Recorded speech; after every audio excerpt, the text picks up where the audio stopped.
Kasih-Nya besar pada kita, cawan murka-Nya diminum anak-Nya.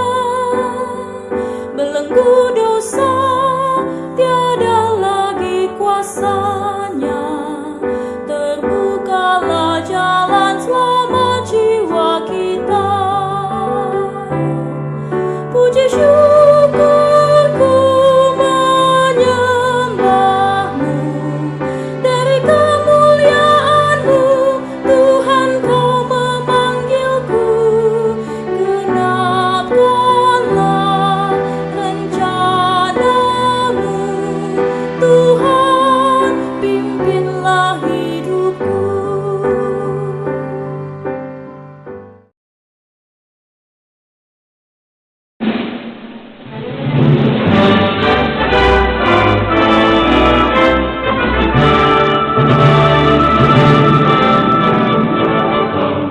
Pemudi pemuda Indonesia, tanah musim cinta untuk negara.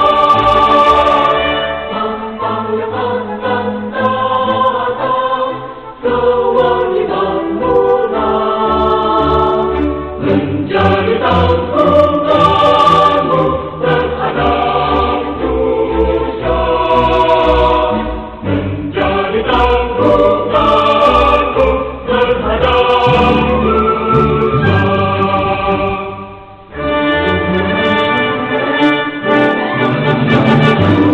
Tetap berusaha, jujur jalan kita, salahnya bicara, terus sejahtera, hati teguh dan lurus, diri tetap bersih, berdermawan pun harus hai pujian negeri, berdermawan pun harus hai pujian negeri.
Pemuda Indonesia, tangan penuh kita untuk negara.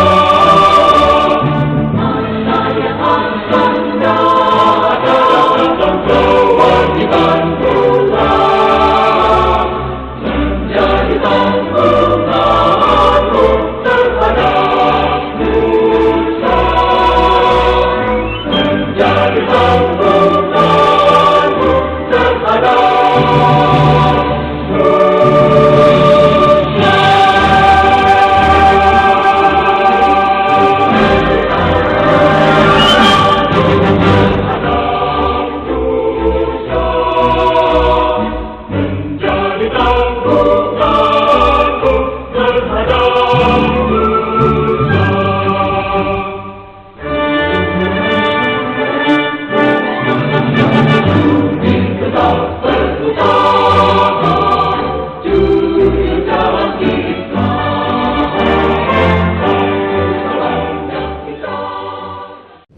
Baik, selamat siang rekan-rekan sekalian. Ya, hari ini kita akan memasuki sesi kedua mengenai wawasan kebangsaan dengan topik potret bangsa Indonesia. Ini topik yang menarik karena begitu banyak kompleksitas yang terjadi di negara kita, sampai-sampai kita mungkin bingung menggambarkan sebenarnya bagaimana kondisi negara ini gitu. Tapi kita patut bersyukur karena pada hari ini kita punya kesempatan untuk paling tidak melakukan sedikit refleksi refleksi sebenarnya apa yang terjadi dan langkah apa yang seharusnya bisa kita lakukan terlibat di dalam membangun bangsa dan negara ini gitu. Dan kita patut bersyukur karena pada siang hari ini kita memiliki para narasumber yang kompeten di bidang masing-masing yang bersedia membagikan kepada kita pengalaman dan hal-hal yang sudah beliau-beliau alami melihat sebenarnya apa yang terjadi di bangsa ini. Karena itu saya persilakan pada para narasumber untuk ke depan. Kami persilakan, Pak. Baik, teman-teman silakan membuka buku acaranya. Di situ ada profil pembicara yang kita bisa sama-sama lihat supaya kita bisa berkenalan dengan siapa para narasumber di depan kita ini ya. Baik, dari sebelah kiri saya yang paling kiri ada Bapak Daniel Ginting. Beliau saat ini bekerja di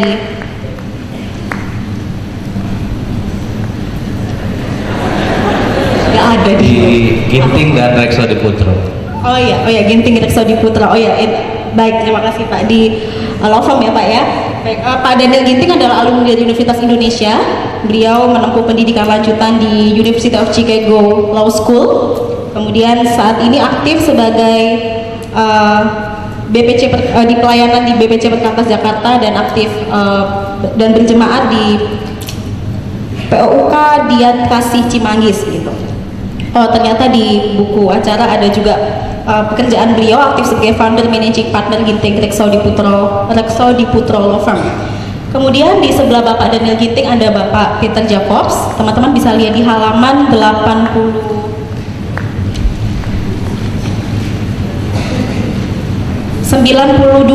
paling atas, Bapak Dr. Peter Jacobs. Beliau saat ini tercatat sebagai Direktur Departemen Komunikasi di Bank Indonesia, gitu ya. Jadi bukan posisi yang main-main. Dan beliau lulus dari dari Fakultas Hukum Universitas Indonesia, melanjutkan studinya di studi Master of Policy Science di Saitama University di Jepang. Kemudian melanjutkan studi doktor bidang hukum ekonomi dari Universitas Padjadjaran Bandung. Gitu, dan saat ini juga aktif melayani sebagai di BPN Perkantas Nasional, Badan Pengawas Yayasan Bina Dunia, dan selanjutnya dan juga aktif bekerja di GII Hok Im Tong. Kemudian di sebelah kiri saya adalah Bapak Yongki Karman. Silakan lihat di halaman 93. Ya, saat ini seperti teman-teman bisa lihat, beliau aktif sebagai dosen perjanjian lama di Sekolah Tinggi Teologi Jakarta. Gitu. Kemudian juga aktif sebagai anggota Badan Pengawas Yayasan Perkantas, juga sebagai anggota tim konsultan teologi Badan Penerbit Kristen Gunung Mulia. Bapak Yogi Karman menyelesaikan pendidikannya di Seminari Alkitab Asia Tenggara di Malang, kemudian juga melanjutkan studi di Sekolah Tinggi Filsafat Dria Karya, kemudian melanjutkan juga studi di Master Teologi Perjanjian Lama di Calvin Theological Seminary di Amerika, dan yang terakhir menyelesaikan pendidikan doktoralnya di Belgia gitu. Jadi kalau teman-teman bisa melihat aktif melihat di beberapa surat kabar, Bapak Yogi Karman cukup aktif memberikan opini dan juga refleksi-refleksi yang baik untuk kita baca gitu.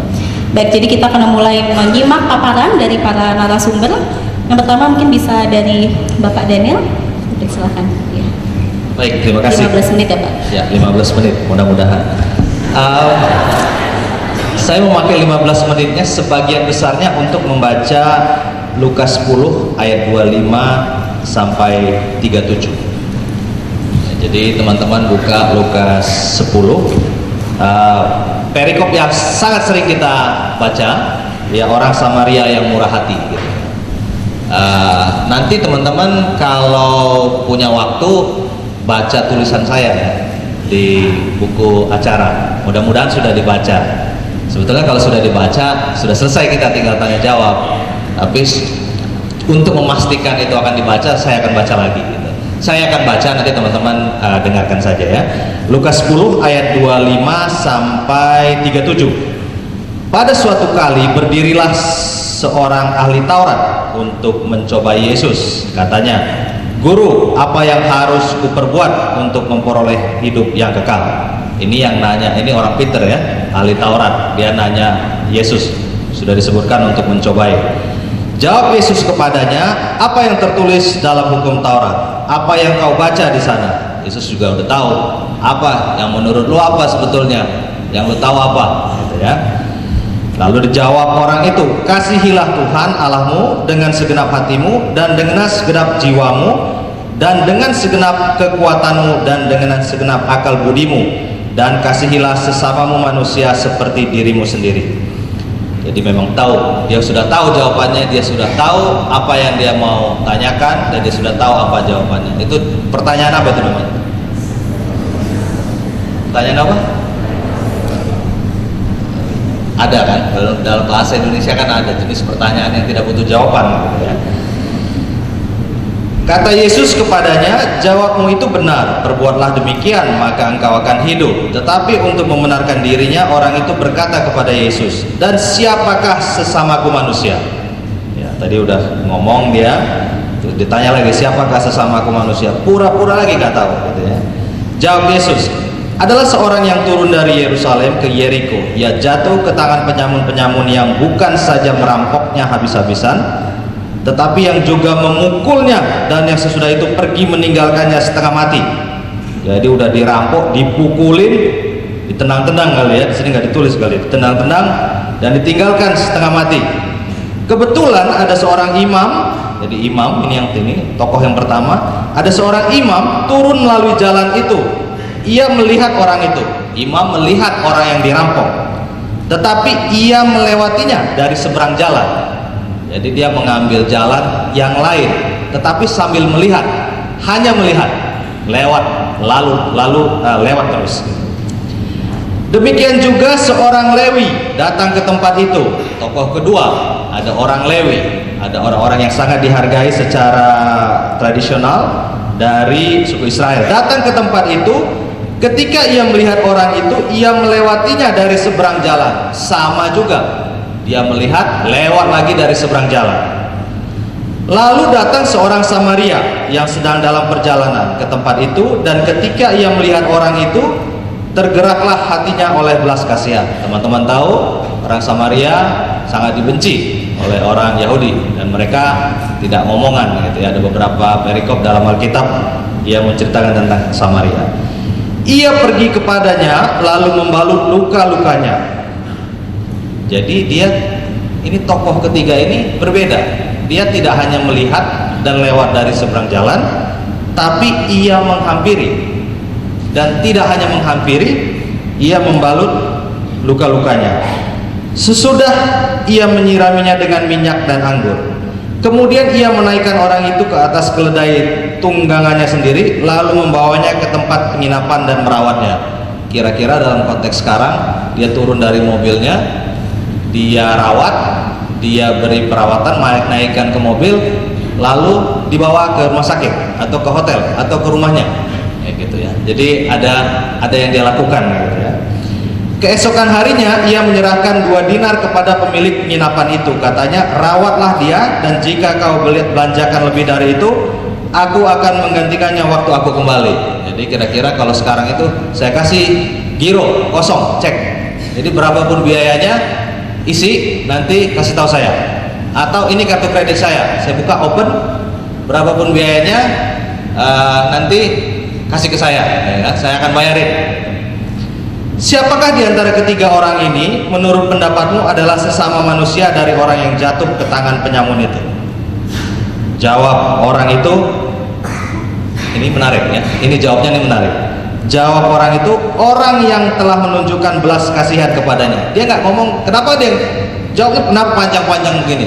Kenapa nggak bilang orang Samaria itu gitu? Menyebut Samaria aja dia nggak mau. Ya, gitu. Orang Jawa itu, orang Batak itu, gitu. Kenapa harus ngomongnya orang yang telah menunjukkan belas kasihan kepadanya? Gitu.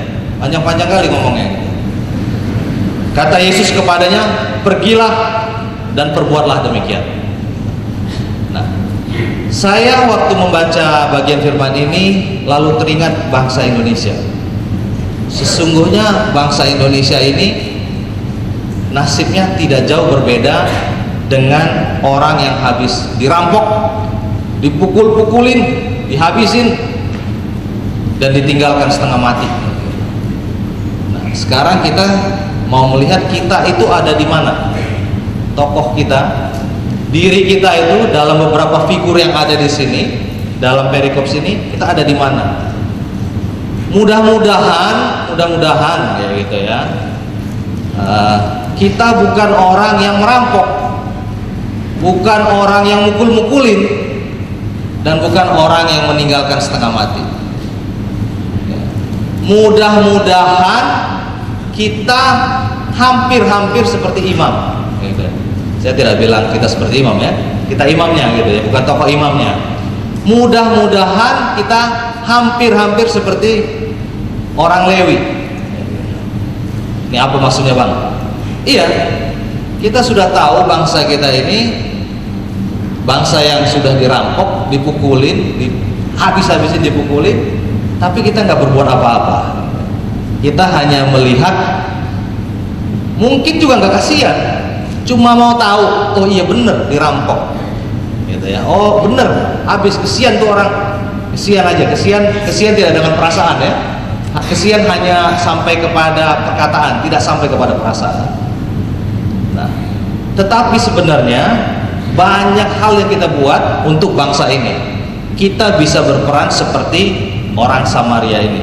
Orang Samaria ini banyak yang dilakukannya. Dia menghampiri. Itu satu perbuatan.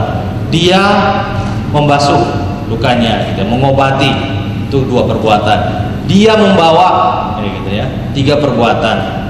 Dia turunkan kan, dia turun dari keledainya kan. Jadi orang ini yang dinaikin keledai. Nggak disebutkan kan, nggak ada cerita bahwa ada dua keledai gitu kan. Tapi dia turun dari keledainya, orang yang dirampok itu naik keledainya, dia jalan, logikanya gitu. Jadi dia melakukan sacrifices, pengorbanan.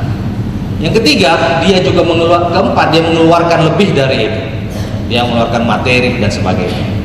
Nah, saya mau ngajak kita melihat bahwa yang utama, kalau teman-teman mau melihat kondisi hukum, politik, apa yang terjadi di bangsa ini, teman-teman harus melihat bahwa bangsa ini sama dengan orang yang tadi dirampok tadi. Kalau teman-teman nggak punya pandangan yang sama, mungkin akan susah untuk bisa melanjutkan kepada tahap apa yang sebetulnya bisa saya perbuat. Nah, di sini tadi apa yang menggerakkan orang Samaria? Belas kasihan. Jadi dia berbelas kasihan. Itulah yang menjadi penggerak utama bagi orang yang bisa membantu dan menolong bangsa ini. Berapa menit? 7,2 menit. I'm doing well ya. Masih setengahnya gitu. Nah, konkretnya apa ya? Nah, sekarang kita yang paling utama kita butuhkan adalah belas kasihan kepada bangsa ini. Nah, saya berharap teman-teman nanti dalam diskusi-diskusi ya, tadi saya ikut diskusi kelompok sebelum masuk sini. Semuanya menyadari, jadi ada 5 orang kelompok saya, semuanya menyadari jahat kali kita ya, kata orang Medan tuh. Ada jahat kali kita ya. Jahat kali orang kita ya, gitu ya.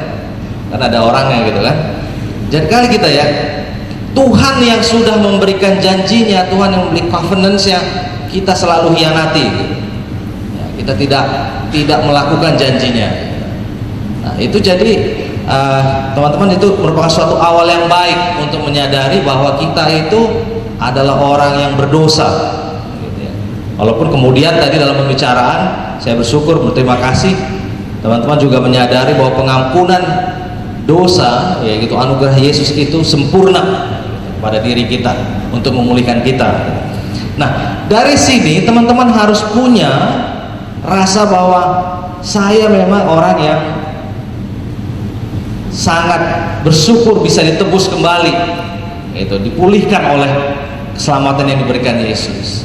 Dan ketika saya hidup di Indonesia dengan segala macam masalahnya, saya berterima kasih melakukan tindakan, ucapan yang diterjemahkan ke dalam tindakan, itu melakukan sesuatu untuk bangsa ini. Nah, banyak sekali yang bisa kita lakukan untuk bangsa ini. Nah, pertanyaannya tentunya adalah yang sering saya dengar, saya nggak bisa apa-apa bang, saya nggak pandai, saya hitung-hitungan, IP saya pun nggak sampai 3, ya gitu ya. Mau mengelamar ke mana-mana nggak bisa, gitu ya. Jangan bilang begitu, gitu ya. Jadi apapun yang kalian miliki, talenta sekecil apapun, dalam beberapa perumpamaan di Matius nanti teman-teman baca juga tentang perumpamaan tentang talenta. Yang utama adalah berbuat sesuatu, bukan seberapa besar talenta yang Anda miliki, tapi apa yang Anda lakukan untuk talenta Anda yang miliki. Nah, coba kita lihat apa yang terjadi di negara ini. Negara ini sekarang mengalami perubahan yang sangat dramatis. Ketika saya mahasiswa, gerakan-gerakan mahasiswa itu direpresif, dikekang, tidak ada bola yang menonjol. Gerakan-gerakan yang mengkritik bangsa dan pemerintahan tidak bisa berjalan dengan baik. Nah, ketika terjadi reformasi 98 dan kemudian pada 2004 kalau saya melihat lebih lanjutnya, terjadi perubahan yang signifikan tentang kehidupan bernegara. Siapapun boleh bersuara dan mengeluarkan pendapat. Ini adalah sesuatu hal yang sangat perlu kita syukuri. Ya, kalau teman-teman baca tulisan di truk di Pantura gitu, apa ngomongnya? Enak zamanku toh, gitu kan? Aman Pak Harto senyum kayak gitu ya. Apa benar enak zamannya Pak Harto dari zaman sekarang? Gitu. Nggak akan mungkin kita melihat kalau zamannya Pak Harto ada jenderal polisi yang ditangkap. Nggak akan mungkin kita melihat zaman Orde Baru dulu ada jaksa agung atau jaksa muda gitu yang ditangkap, menteri ditangkap, anggota DPR ditangkap, pejabat bendahara partai yang berkuasa ditangkap. Nggak akan mungkin terjadi hakim ditangkap.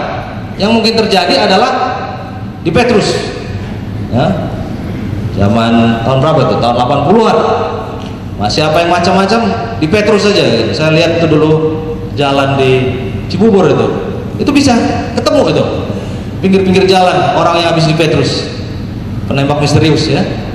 Jadi zamannya Nabi Murdani waktu itu.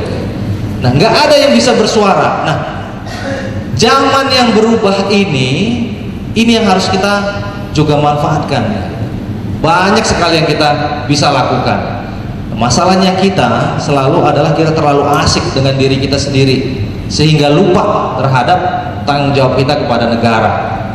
Salah satu kelemahan kita, kelemahan alumni kita adalah kurang percaya diri. Kurang percaya diri. Saya bukan bilang bahasa Inggrisnya nggak bagus, nggak bahasa Inggris pun bisa bagus lihat. Nggak perlu bahasa Inggris pun bisa bagus lihat. Cuma harus percaya diri. Jangan merasa kalian nggak bisa berbuat apa-apa. Saya sudah menginterview ratusan bahkan ribuan gitu ya orang-orang yang baru lulus, sama aja model-modelnya, nggak ada rasa percaya dirinya. Nah, disinilah kemudian saya mengambil peran di dalam, tadi diceritakan bahwa saya bekerja di Ginting dan Rekso Diputro, itu law firm saya gitu. Law firm ada 30 lawyer sekarang. Satu beban saya adalah memajukan anak-anak muda Indonesia untuk melahirkan kepercayaan dirinya, membimbing mereka, membina mereka. Dan saya bisa saksikan gitu, setelah berapa ya, hampir 18 tahun saya bekerja, orang Indonesia tidak kalah dengan orang Singapura, orang Indonesia tidak kalah dengan orang Inggris, orang Indonesia tidak kalah dengan orang Amerika sekalipun. Yang kalahnya kita seringkali cepat merasa puas, tidak ada dorongan untuk mau berbuat lebih. Kadang-kadang saya pikir prinsip alon-alon asal kelakon itu, mangan orang mangan yang penting ngumpul, itu sangat diimani oleh mahasiswa Kristen. Gak usah lah bang, gak usah capek-capek kita kayak gitu. Yang penting kita hidup bagus, baik, saat teduh, rajin, udah, ayolah kau ikut, apalah kayak gitu kan.